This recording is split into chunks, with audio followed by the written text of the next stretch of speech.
By the way, did you know that hot dogs are made out of lips and assholes? Did. They are. Pig lips, though. Not like humans. Oh, I'm okay with that then. Steve Martin was the heel in that one. I'm learning a lot about you tonight. Fuck! No back row reviews the last week and a half or two because we saw The Conjuring 2 and told you, kiss our butts. Kiss our butts. Kiss our butts. It has been brought to our attention by a couple of people, like, hey, kind of bummed out, like, oh man, you guys aren't doing back row reviews anymore, that sucks. That's awesome, though. Yeah. I think it's awesome that people care that let what us we know think that, about shitty movies. At least 6 or 7 people that value our opinion somewhat. What are we going to go to something soon? Do you have any news for them? Tell you what, because this has been brought up to me a couple of times. There's a local theater called the Orion. They're a 21 and over bar, Cinebar type theater, and we might try our luck there. I know we've had kind of hit or miss experiences there in the past because once you get about 6 beers deep, you don't really remember the movie. There are times where I have been to the Cinebar and I've had a few drinks and I hated the movie, but then I watch it at home sober when it comes out and I enjoy the movie. Godzilla? I haven't watched Godzilla yet after I saw it, but Man of Steel. Yeah. I saw it in the theater. I was like, what the hell is this? I got ripped at Godzilla. We stayed in tonight. We're at my cribbo, and guys, check it out. This is a film called The Great Outdoors. It's from 1988. A lot of good things came out in 1988, actually, when I looked it up. Roger Rabbit. Big. Yep. Die Hard came out in 88. Bloodsport. This was like the height of Freddy Krueger and Jason Voorhees as well. I tell you what, John Candy. You also got the Ghostbuster Dan Akroyd. And it's a story about John Candy and his family. They're going to go up and hang out in the great outdoors, in the great North Wood. And what happens is his in-laws, Dan Akroyd, shows up with his wife and his weird redheaded twins, and they crash the party. Yeah, it's really a movie about how nothing brings a family together like financial strife and bears with male pattern baldness. This movie had 2 storylines in it, okay?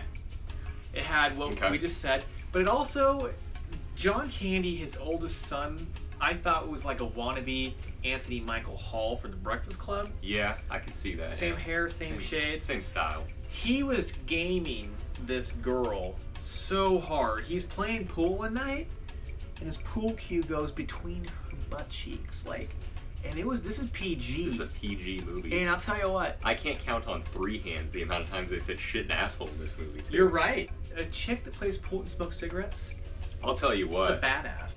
I'll tell you what though, Sticks. Okay, tell me what. We didn't need this storyline. I didn't care about this kid and him wanting to hook up. First of all, his balls hadn't dropped yet.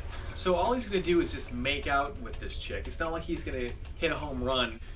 Every time they went back to it though, they played the same shitty music. They did. It was the same track every time. And they started the exact same point. It's like 5 times of this. But let me just say, this storyline within the movie, at least I felt like it had direction. For the most part, the main storyline of the movie, up until the end, I think it wasn't really sure where it was going because it was just like a little bit piece and a bit piece and a bit piece.